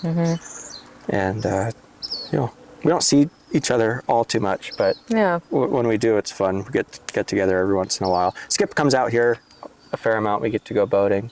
It was pretty wild, like being a kid and just being out there and, having all that responsibility. There's stuff that went wrong. What went wrong? What'd you learn about yourself? Miss a camp and be like, don't do that again. You have to carry all your stuff, a few hundred yards back upstream. One time I learned that you should always tie your boat off. I was at a camp called Otter Bar, and at Otter Bar, it's a nice sandy beach, and I didn't have the sweep boat. It was too low for the sweep, so I had a big oar boat, and I pulled up and dragged the boat up onto the sandy beach. The thing was, there was some, at the time, the Forest Service always has stuff changing, like as their personnel changes, they develop different rules, and every once in a while you can point at them and be like, hey, that's kind of silly. And one of the silly things that year was they didn't like when nature... Bird fight or bird mate? Yeah. I think they like each other. Yeah. Third one came in. One year the Forest Service said, hey, like we're supposed to do leave no trace, but like at Otter Bar, which is big sandy beach, we've noticed that like people move the rocks to tie their boats off, but then they leave the rocks there when they leave, and we want those rocks like taken off the beach. I was like, but like the next people that come in, they'll probably like the rocks. And so what you would do is when you left, you'd roll your rock into the river. And then the next person that was there bring the rock up on the beach. Pick the rock up and put it back on the beach. And so I got to Otter Bar and there were no rocks on the beach because I knew they were underwater. And I pulled the boat up onto the beach and didn't bother to grab a rock because the boat was stuck on the beach. And I started unloading stuff and I set up all the tents and I did all this stuff. And at the time, our crew liked to do a dress-up night the last night, look good. And so I had my jeans and my shirt and my tie on. I had set everything up. I had just put all this stuff on, and I looked downstream and I was like, man, there's someone's boat floating downstream. I was like, it's pretty late because Otter Bar is one of the last camps on the Middle Fork. I was like, why would someone's taken out late, I guess. And I looked at the boat. It was way down there. I thought, I don't think anyone's in that boat. And I looked at where my boat was supposed to be, and it wasn't there. I thought, well, this is a big problem. And there is a little rapid after Otter Bar, and then there's Rubber, which is at higher flows, one of the larger rapids. And so I started running down the bank. I'm in my pants and my tie and all my stuff, and I'm going through the poison oak and running, and just have the worst thoughts in my mind about like how stupid I am, all this stuff. And the camp is full with guests and other guides, or you're still alone there? I'm alone. Okay. Camp is fully set up though, fortunately. Everything, that's probably why the boat took off, is there's no weight in it anymore. Yeah. And then like a miracle happened. And it got stuck in the middle of the river at the top of this class 2 rapid. And I thought, this is good. Like, was your PFD on the boat? My life jacket's on the boat. And so I get in the river. And I mean, granted, it's like August on the Middle Fork. So it's like pretty shallow, but it's like, I'm still swimming and there's rocks everywhere. I'm swimming out to the boat. But then I got unlucky because I had a miracle and then I didn't, and the boat got unstuck, which doesn't happen all that much. Like normally the boat is stuck and then it is there, but it wasn't anymore. And then I'm in the middle of at the top of this rapid in my tie and all this stuff, and my boat is floating downstream, and eventually got to the bottom of the rapid and kind of got stuck on some rocks, and I swam up to it and I tied it off to 3 different places. And then I gotta happen again. Yeah. But I was like, oh, I'm so screwed. Did you just kind of? I couldn't get it back upstream. It had gone half a mile downstream through a rapid. So I found some paper plates and a Sharpie. I went up to the camp and I wrote like, everything's okay, except problem. And an hour or 2 later, I went back down to the boat to see if I could like do anything positive with it, and I couldn't, so I just sat there. And a couple hours later, an empty paddle boat came down with some other guides, and they helped me drag it back upstream. Oh wow, cool. Yeah, so it made it work. Yeah, but rather than leave it there and pack everything up onto their boats. It was not going to work. We needed that boat back upstream, so did that. But I've missed camps before. Like in the sweep, it's really easy to miss stuff if you make a mistake. The boat just keeps on going. Like, have you experienced this where you catch an eddy too early and that pushes you back into the current? In the sweep, that's the worst, because then you have no momentum moving in any direction. Like, and so I've missed camps, been stuck real bad. Any wildlife encounters? Oh, wildlife encounters. Yeah, no. Everyone worries about bears on the Rogue. Bears and mountain lions maybe, and rattlesnakes, I guess. One time I was at Upper Solitude, and Upper Solitude, most of the camp is below the tree line, and so people set up their stuff there, and the kitchen's right there, and we had a big trip. We had about 30 people, so a full trip. And it was a full moon also, and it was hot, and I figured, I was like, I don't want to sleep under the full moon with 30 people in the hot weather. And so I was like, oh, I'm so smart. I will go up into the tree line, and I found a spot where the tree limb went perfectly down to the ground, and I couldn't see the moon at all. I thought, this spot is perfect. And I fell asleep there, and I woke up to something attacking me. What? Oh. Yeah, I thought it was a bear. Like, and wrestling you? No, I got smashed. I was sleeping kind of like on my side or on my belly or something, and something hit me in the back. Oh my God. And it kept going. And so I swung around and clocked it, and I felt fur. And it hit it, felt fur, and was like, oh, it's a bear. Oh shit. I was like, it's happening. It's happening. And I had a headlamp somewhere, and I grabbed the headlamp, and I look around, and there's a deer. Oh shit. And and there were a few of them, and I think that they'd been bedding down there, and I went to sleep, and they probably showed up in my space, and then maybe I moved, and I got kicked in the back. And, repeatedly. Yeah, it sucked. And then at that point, I was like, the moon's not that bad. And so I went back down to where everyone else was, and I stayed there.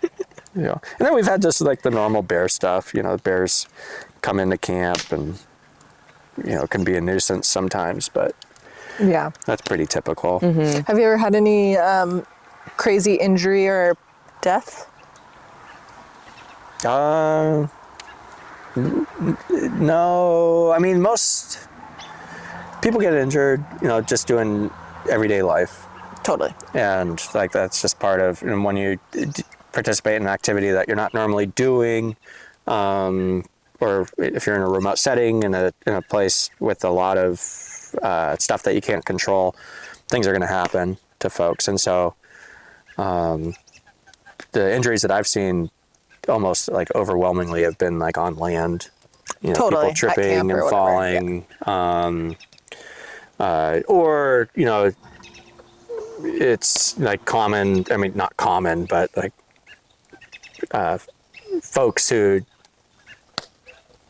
go on these sort of trips, inevitably if you're taking so many people on the river, some of them are going to have had cardiac issues potentially, or shoulder injuries previously. And so we ask people to tell us their medical history, and some do and some don't, and that can help like in your decision making process, though, if you are dealing with someone who has something going on, to understand what they've been through before.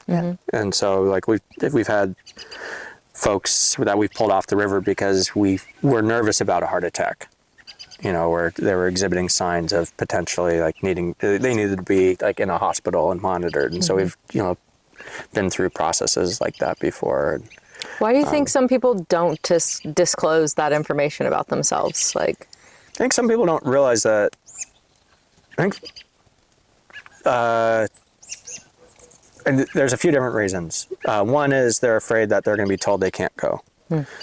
Two is they haven't disclosed it to other members of their own party. And then three would be they don't realize that like cold water immersion can accelerate or exasperate issues that they might already have. Or they don't want to believe that it could happen to them. That makes sense. Think. Yeah. I don't know. Yeah. We try to avoid, I mean, Yeah. I mean, like, it's kind of a numbers game to a certain extent, right? Like, some people are going to have a heart attack at a given time on that day, no matter where they are. So, the card is pulled. The card is pulled. Yeah. So, I mean, that's the biggest thing that I always feel like when people get to the rafts, that like they're in the safe zone. Like we spend all this time transporting people and like walking around on land, and then like finally they get to the boat and we're like, oh, yes, like safety is here. And it's all the other stuff that can, and people are like surprisingly resilient too, right? Like some people can go through like gnarly like get in a car wreck, go through the windshield, like have the car roll over them, and you're like, and then they like stand up and like walk away. And then someone else gets stung by a bee and goes into anaphylactic shock and dies. And it's like there's weird stuff that can just happen. Big realm of possibilities. I want to hear a little bit before we start to wrap up. I want to hear a little bit about what it's been like exploring the new Klamath and being some of the first, or being the first recreator on I guess a new stretch of river. The river's always been there, but post dam removal, what it's been like to. That was fun. I like looked over as it was timbered. That was fun. And since the like original intention of starting a rafting company was to explore new places and have access to wild lands and wild rivers, and then you get to be part of the first descenders of a newly reopened stretch of river, and I'm assuming create kind of the commercial Create the recreation culture of the operation Klamath. plan. And No, not the culture of the Klamath. That's for someone else. Well, they've been working on that for a long time. Long time, But yeah, I mean, I highly recommend it. That like you open up a new river in your backyard and explore it. It doesn't happen every day. Yeah. There's not a lot of places you can do that either. That's exciting. But yeah, largest dam removal in history, maybe. Definitely in the United States.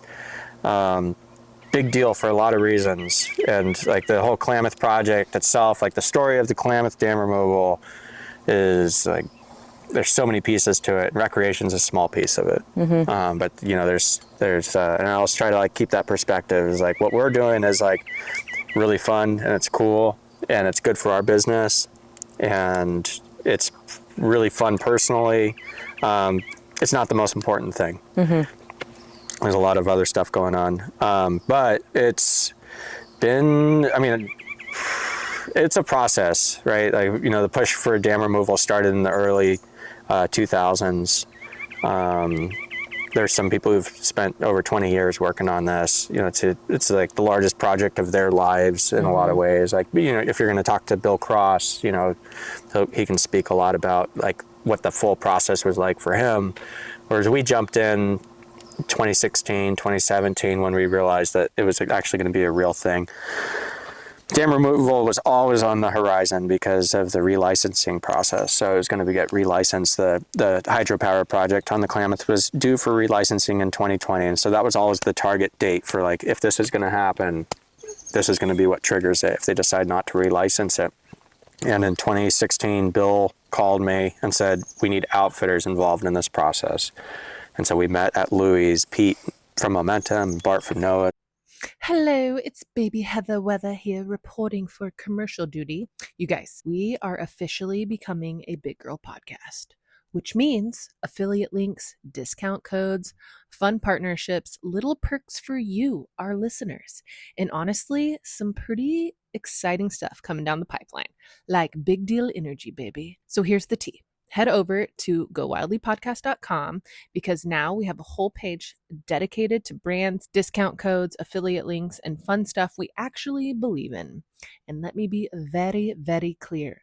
We are never going to randomly push a weird internet nonsense product on you. If we share it, it's because we genuinely love it, use it, trust it, know the people, met the people, or maybe just wildly obsessed and emotionally attached to them. You know what I mean? And yes, sometimes we are biased because we're friends with them. And we love supporting good humans, okay? And our friends. Also on the website, you can subscribe to our newsletter. Right now, it goes out weekly whenever a new episode drops. Because yes, baby, we are a once a week podcasting machine here.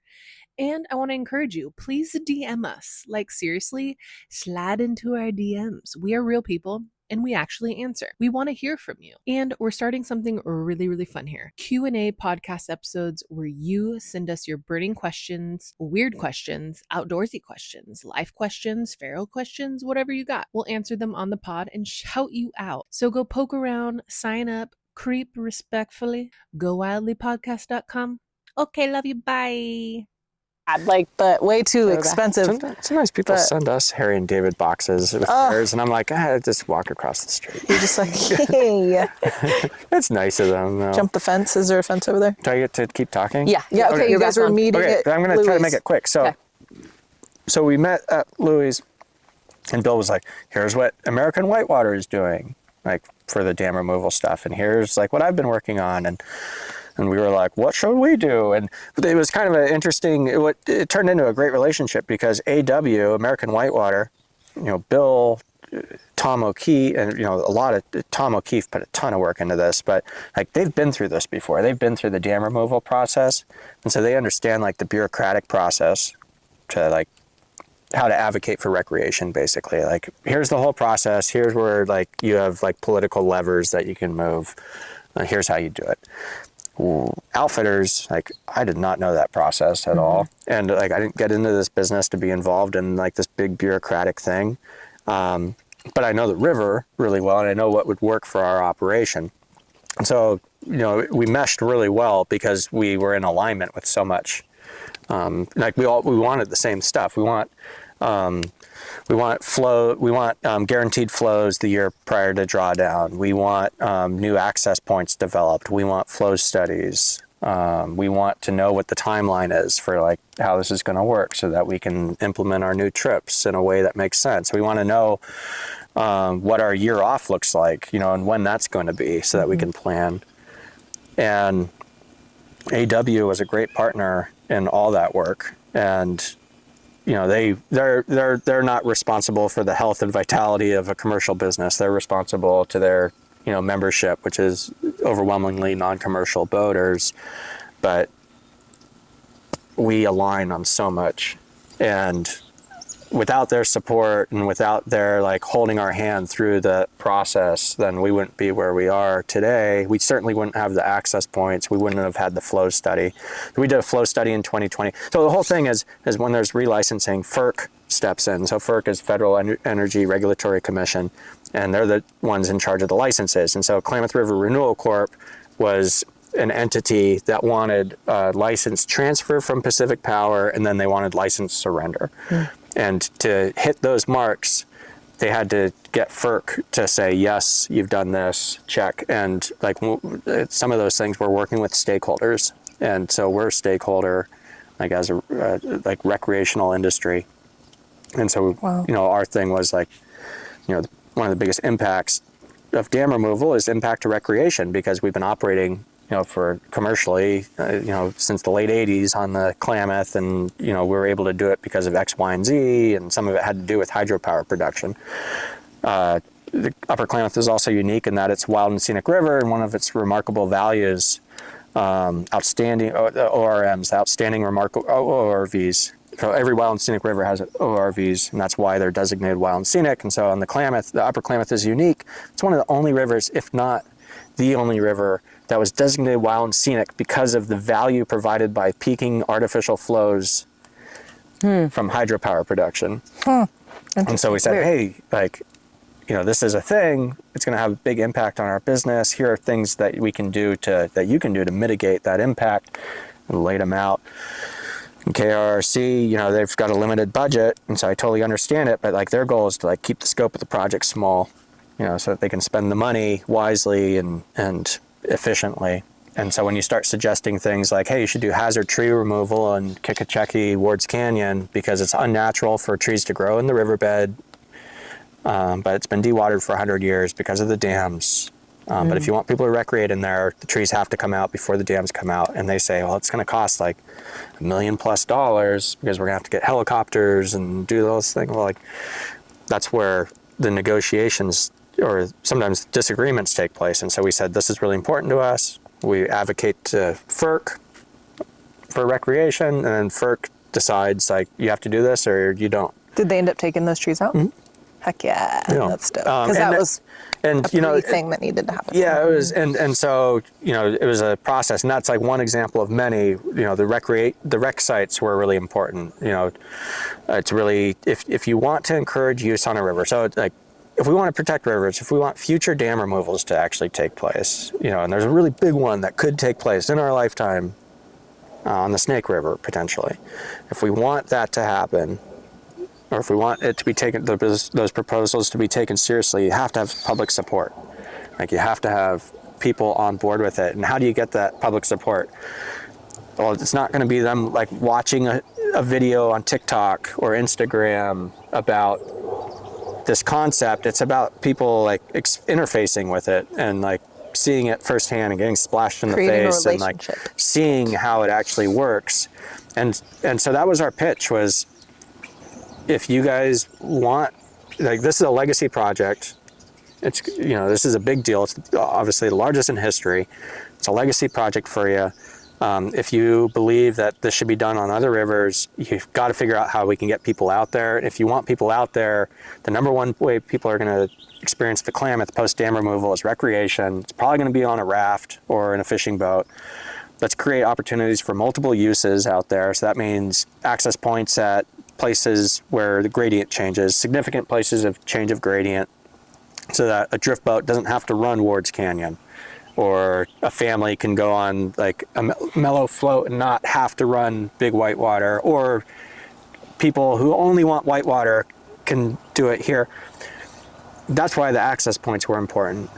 And that's why they eventually ended up doing them. The other reason was, from a cultural resource standpoint, which, the Klamath is full of cultural resources. It's like a game of Battleship, kind of. It's like, let's do an access point here. Oh, no, you can't do it there. But you don't know if you can do it across the river or downstream or upstream. And so it took like 7 years to figure out where these access points were going to go. Wow. But from a cultural resource standpoint, some people would call it like intelligent design. Like, let's build access points so that we force people to use these access points rather than create their own. I call it social manipulation. It's the same thing. But like, let's build access points so that we control where people can get in and out of the river rather than people just dragging their boats down the hillside from the road, because there's a road along a lot of the new stretches. And if you don't build the access points, unfortunately, there's going to be people who, inadvertently, I hope, hurt some of the cultural sites. And so that was a big angle of ours was, cultural resource protection and encouraging a wide variety of uses so that people could visit the Klamath. And then, the whitewater is fun. There's, new stretches, there's stuff through reservoirs that's pretty mellow. All the places where there were diversion channels, like for hydropower, like the bypass stretch above the Hell's Corner stretch and then Ward's Canyon itself were all diversion hydropower. So that's when you take water, rather than like having a big dam with a powerhouse at the bottom of the dam, and that's how you develop your head to create electrical power. You build a small dam around a section of river that has high gradient, and you build a canal, you keep the water high, and that's how you create the elevation change. And then you have a power plant 3, 4, 5 miles downstream. Those are the sections that have the best whitewater because they've got the best gradient, but they had no water in them before. So you pull the dams out, they've got water in them.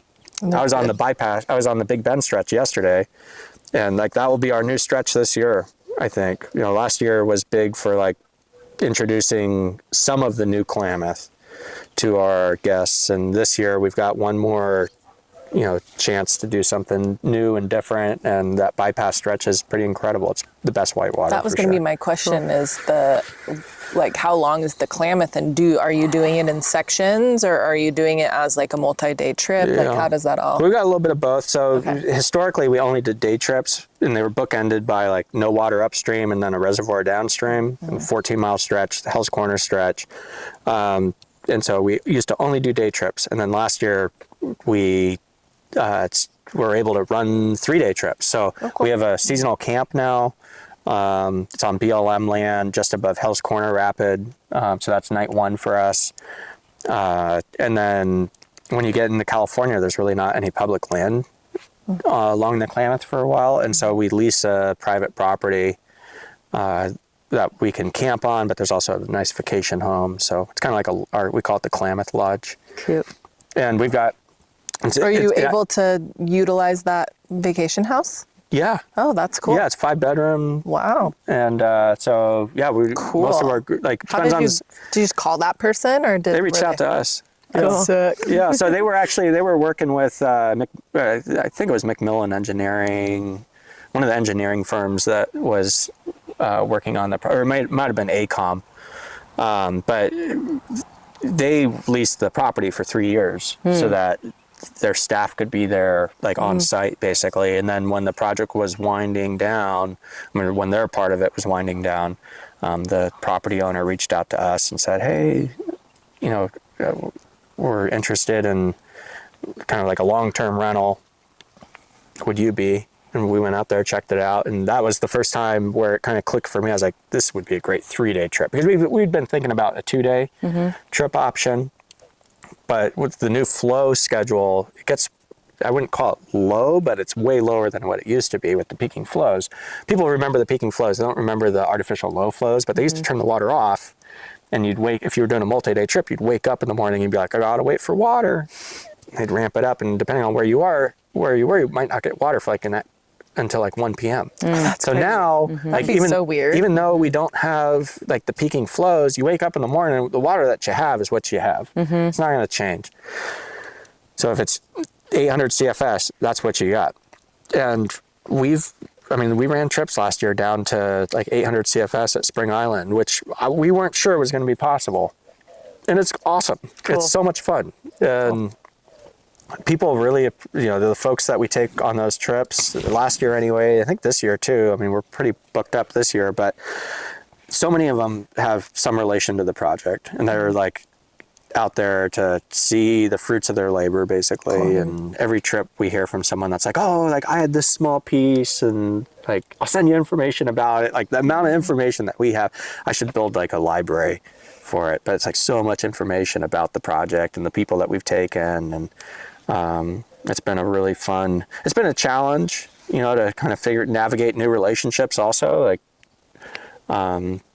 it's a transition. Transitions are really difficult. And so there's a local community that isn't 100% on board with dam removal, and might even be the opposite. Like folks were fighting to keep the dams. And it's upsetting to some folks to see people enjoying the river post dam removal. And so there's like a interesting culture there that I don't think that we need to like totally engage with, but we need to be aware of it. Because like we are like in their backyard. And so it's just good to like kind of understand what the local environment is. There's a tribal element, numerous tribes up and down the Klamath. A lot of them had some role in the dam removal. Some of them had huge roles. Some of them are the reasons why the dam removal happened. Some of them are receiving land, but those are new relationships for us. And like our priorities don't always align with their priorities. And so figuring out like where people are landing and like how we can like work together to accomplish similar goals is important. And then there's like land management stuff, not just with like private property owners, but with our federal agency partners, like in the Bureau of Land Management, and figuring out how they have to adapt to changes on the Klamath.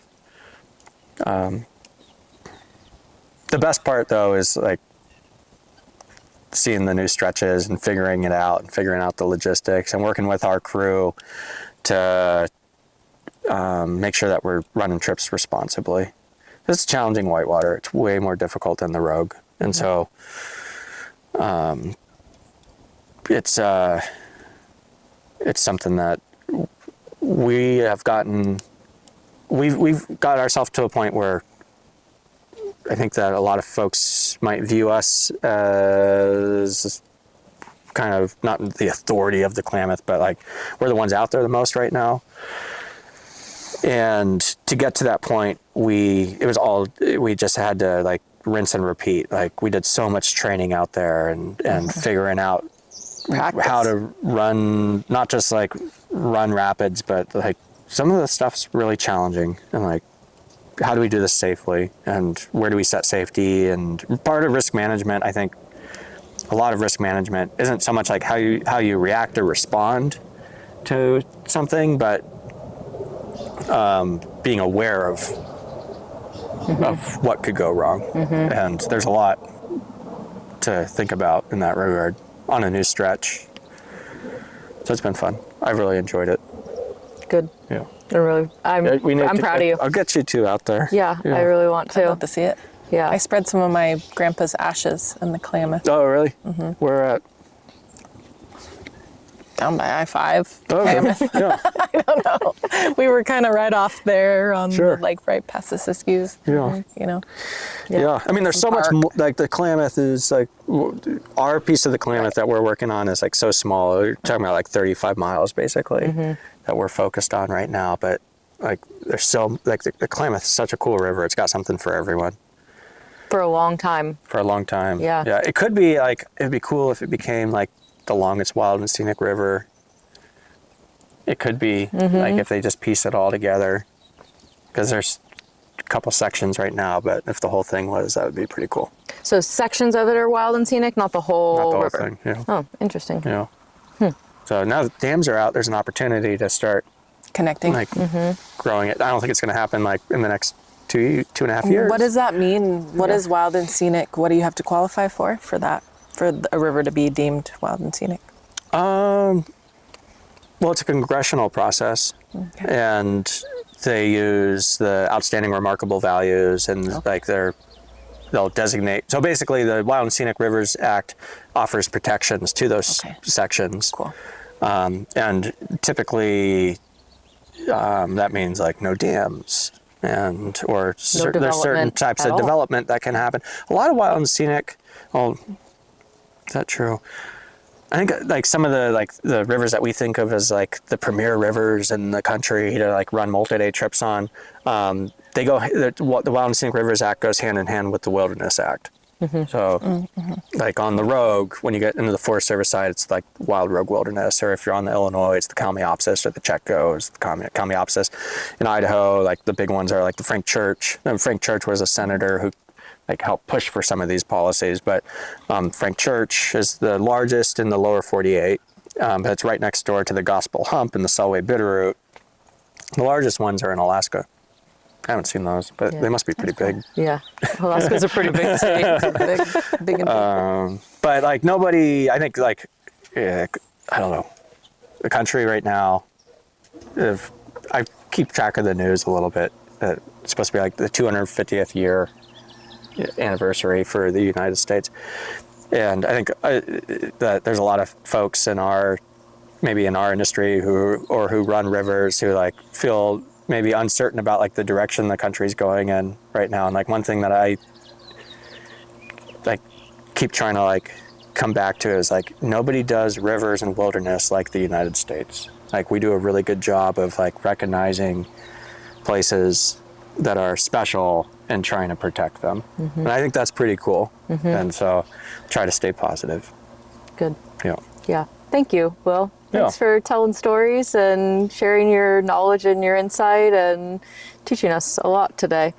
Thank you for having me.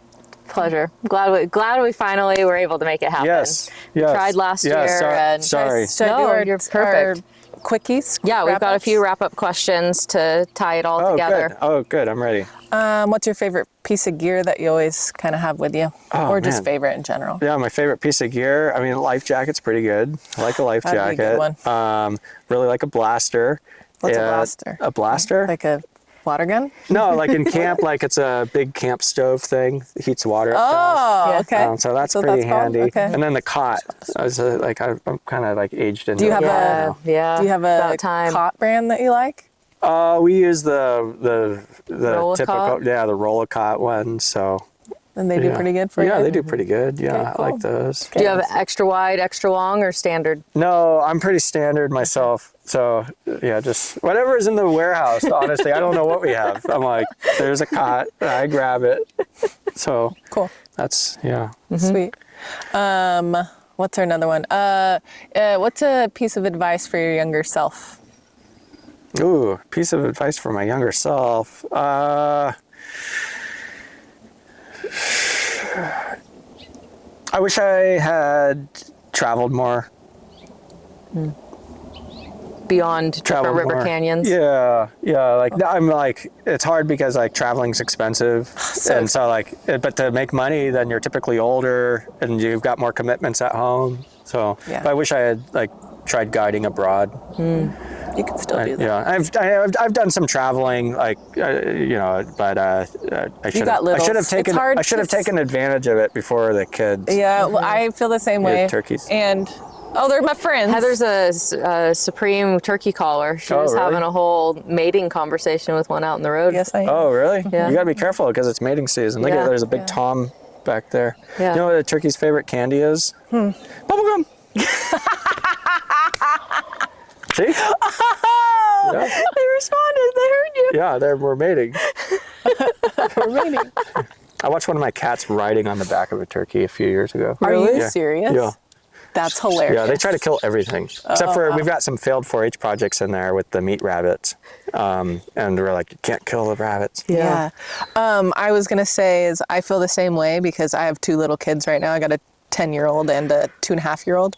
And I just keep telling myself, like, it's just the season, you know? I'm going to come out of the season and probably wish I was in the season, like, you know, grass always greener on the other side, but like I will have time to travel. Yeah. You know, you have time to travel still. Yeah. Yeah. You have to make it. You have to make the Yeah. you have to make the time. Yeah. So And I'm a huge proponent of just take the kids with you. I Yeah. mean, my parents Yes, were yes. No, my we can parents do were that, too. traveling when I went to Europe when I was 5 with my parents, and yeah. they were miserable with it, but still did it. Yeah. Yeah. Yeah, that's Yeah. true. That's true. My brother and I probably fought the whole time. I definitely, but- we have a few big trips planned ourselves, so you know, like I'm not saying like it's easier to get out without the kids. There's Yeah. less components. You can like backpack travel and like hostel stay and like do it very cheap and like more routes. I don't know. Yeah, it's cheaper, it's just less logistics, yeah. but with the kids, you kind of got to make it and plan it and like, okay, what are we going to do this day? Because we got to make sure we're somewhere where we can like get to a place for them to be play. kids. Yeah. Yeah, So Yeah. I don't know. It's a different type of traveling. It's Mm-hmm. different. Yeah. Yeah. yeah, it's still worth it. But yeah. And Yeah. advice for somebody wanting to get into rafting, or how do you usually word that one better than I do? Yeah. Well, what's a piece of advice for somebody wanting to recreate like you do? Or get into You know, to get into it, like you have to put yourself out there. It's hard to do stuff that's uncomfortable. And when you're doing something new, you're going to feel uncomfortable, but you just have to do it and meet people, be friendly, like be the sort of person that folks want to invite on trips, Helpful. even if you're not like super competent on the river. Like getting out and seeing the rivers with the right people, like with good people who know what they're doing, like.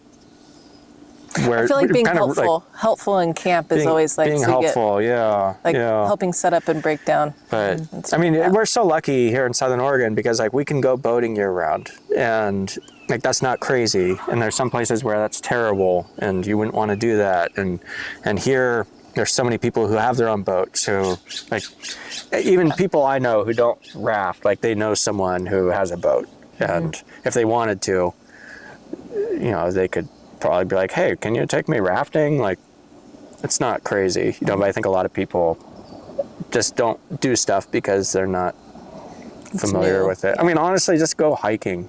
Like, just get outside and like you'll meet people who are in the same vein and have rafts and kayaks and can get you out there. Yeah. So, but then we've got all these great rivers, local backyard rivers. I feel like more people are developing like paddle clubs and stuff, like Angie, you know, and it's like that's a gateway. That's the gateway drug right there. There's a paddle club, Yeah. and sign up for a paddle club outing and meet the people, or meet like-minded people. That Sure. wanna- Yeah, there's a lot more like social groups being created around outdoor activities that are creating a space for new people to get into, to try it out, to not just like walk up to a stranger and say, can you take my life into your hands and teach me this sport?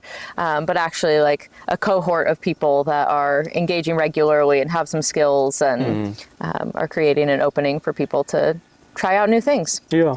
I mean, we hear, like, I can tell you, like, we hear Unless you're Skyla on the boat ramp. Yeah, she came she right just up walked to right us. up to us. Hey, girls fishing? Can we be friends? Yeah. Well, That's that, literally- that it was probably great. worked. Yeah, yeah. Sounds like you know her. Shout out to Skyla.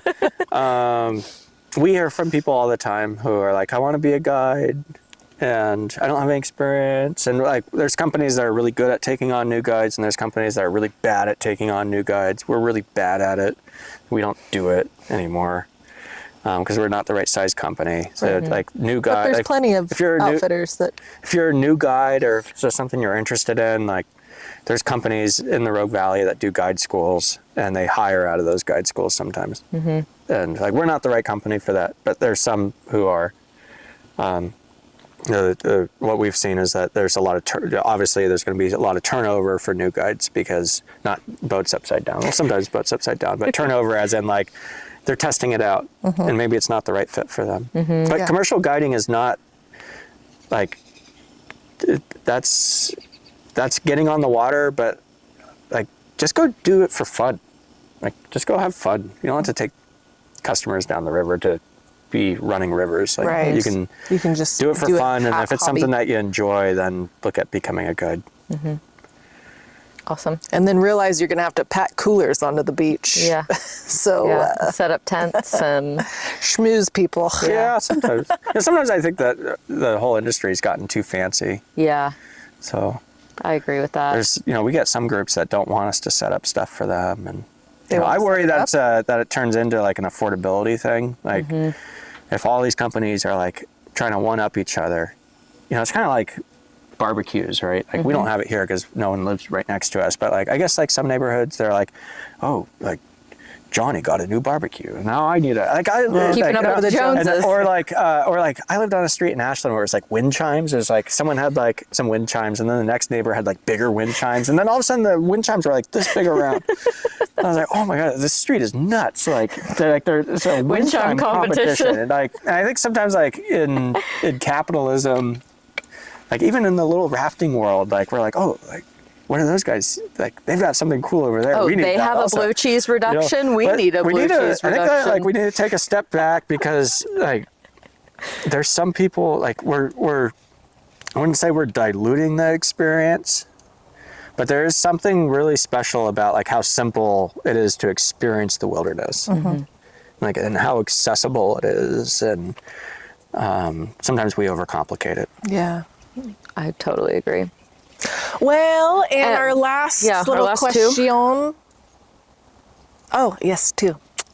When your body expires and leaves this planet, existence, whatever, how do you want to be remembered?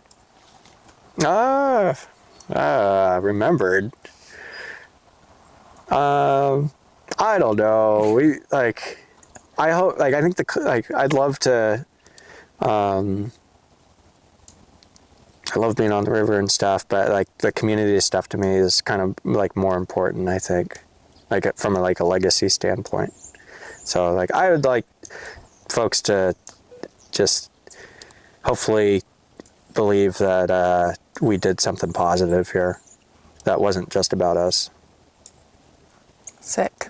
Okay. And then how do people get in touch with you, find you, connect with you, be a friend? Yeah, well, you can find me on Only Rafters. Pay money. See that. So we have the social media stuff. So Indigo Creek Outfitters is on Facebook and Instagram and TikTok. I've got a TikTok. You do have a TikTok. I discovered a TikTok. Yeah. You can go rafting with Will and like I didn't know run how to rapids do it for the longest time. Yeah. I posted some dumb video. My thumb was in it. People wrote the weirdest stuff.